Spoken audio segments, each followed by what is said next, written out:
Yeah, we are starting with Reynolds number. We've already talked about critical velocity. It is that velocity which defines whether the flow is laminar, turbulent,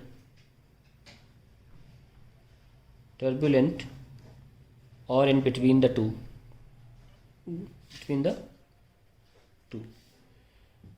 That critical velocity depends on certain factors. That is, it depends upon the viscosity of the liquid or fluid. It is inversely proportional to density of the fluid and inversely proportional to the radius of the tube through which the liquid is flowing. This is called the radius of tube.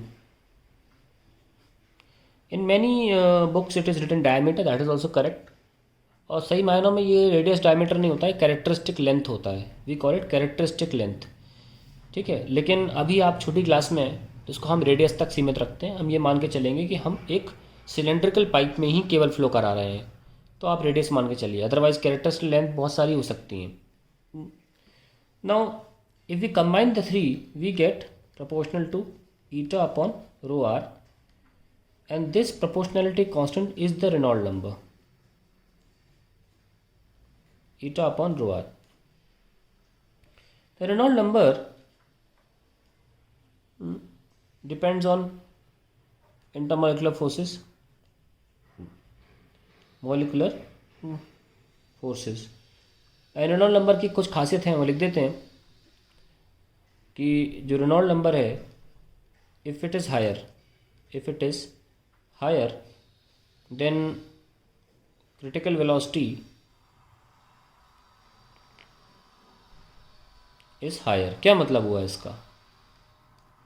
इसका मतलब क्या हुआ?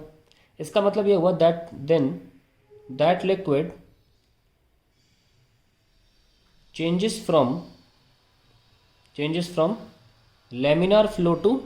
laminar flow to turbulent flow at very high velocities. ये बहुत important point बता रहा हूँ मैं कि अगर आपका ये एनआर नंबर या रेनॉल्ड नंबर ज़्यादा है तो क्रिटिकल वेलोसिटी भी ज़्यादा है, तो काफ़ी हाई वेलोसिटीज़ पे जाकर फ्लो जो है वो लैमिनार से टर्बुलेंट में कन्वर्ट होगा. मतलब काफ़ी लार्ज रेंज तक फ्लो लैमिनार ही रहेगा, इसका मतलब ये होता है. और सिमिलरली अगर रेनॉल्ड नंबर कम हुआ तो काफ़ी कम वेलोसिटी पे ही फ्लो जो है वो लैमिनार से टर्बुलेंट में शिफ्ट हो जाएगा. तो ये रेनॉल्ड नंबर की खासियत है.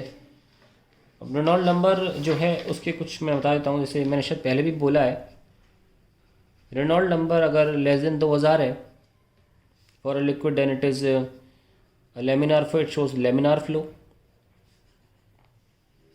And if Reynolds number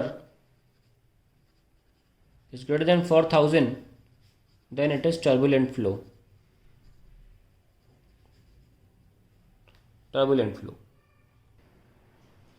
इसी के चलते कुछ क्रिटिकल वेलोसिटीज़ के बारे में भी जान लेते हैं. Important,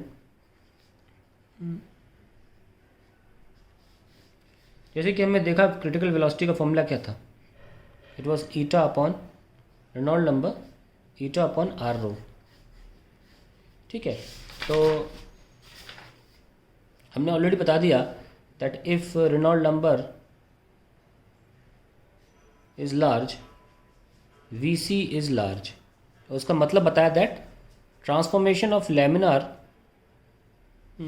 means transformation of laminar to turbulent occurs at high velocity. ठीक है, ये हम पहले ही बोल चुके हैं, इसका उल्टा भी आप कर सकते हैं. दूसरी इंपॉर्टेंट बात हमने आपको बताने जा रहा हूँ कि हमें देखा V C is proportional to viscosity.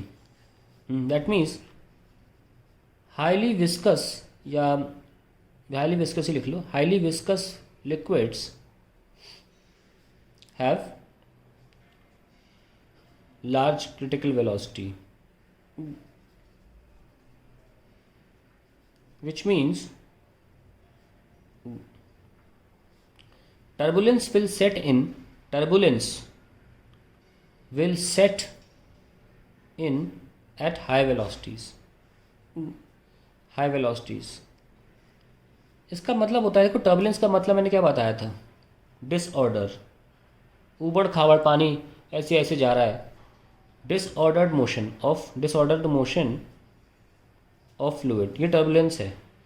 इसका मतलब ये होता है कि ज़्यादा विस्कस लिक्विड जो होते हैं उनका मोशन ऑर्डर्ड होता है काफ़ी ज़्यादा वेलोसिटीज़ तक। Means high viscous fluids have ordered motion. जैसे आप शहद देख सकते हो, कोई भी गाढ़ा लिक्विड होगा वो थोड़ा ऑर्डर में फ्लो करेगा, ऐसे ऐसे ऐसे नहीं करेगा। जैसे हम पानी को ले सकते हैं, जितना हल्का होगा उतना ऊबड़ खाबड़ मोशन होगा, इसका मतलब यहाँ से निकलता है। अब बात करते हैं दूसरे पैरामीटर्स की। तीसरा आ जाता है कि विस्कोसिटी का क्रिटिकल वेलोसिटी का जो रिलेशन है वो डेंसिटी से इन्वर्स है, या आप कहें चलो रेडियस ले लेते हैं पहले। इसका मतलब ये हुआ दैट वेलोसिटी या कहें मोशन बिकम्स, देखिए अगर हम रेडियस कम करेंगे तो वेलोसिटी बढ़ जाएगी, है ना। तो पतले ट्यूब में क्रिटिकल वेलोसिटी बढ़ जाती है, that means velocity motion becomes ordered in tube of less diameter,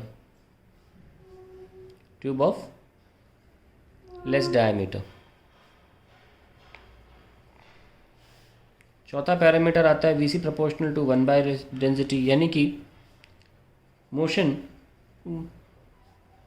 density ज़्यादा तो ये कम हो जाएगा, ये sir. No hence motion is ordered for fluids, ये कम कर दें तो ये बढ़ जाएगी। क्रिटिकल वेलोसिटी के बढ़ने का मतलब ये होता है कि मोशन ऑर्डर्ड रहेगा, लैमिनार रहेगा for a very high range. इसीलिए मैं कह रहा हूँ कि मैंने इसलिए सारे में गिराए थे ताकि आप एक तरफ याद रखें केवल, ठीक है। तो डेंसिटी अगर गिराते हैं, motion is ordered for fluids of less density, density ज़्यादा होगी तो ऑर्डरली मोशन बिगड़ जाएगा। तो ये कुछ इंपॉर्टेंट फैक्टर्स मैंने आपको एक्सप्लेन किए कैसे critical velocity will depend on them, और in other words we can also say that high density fluids will have turbulent motion.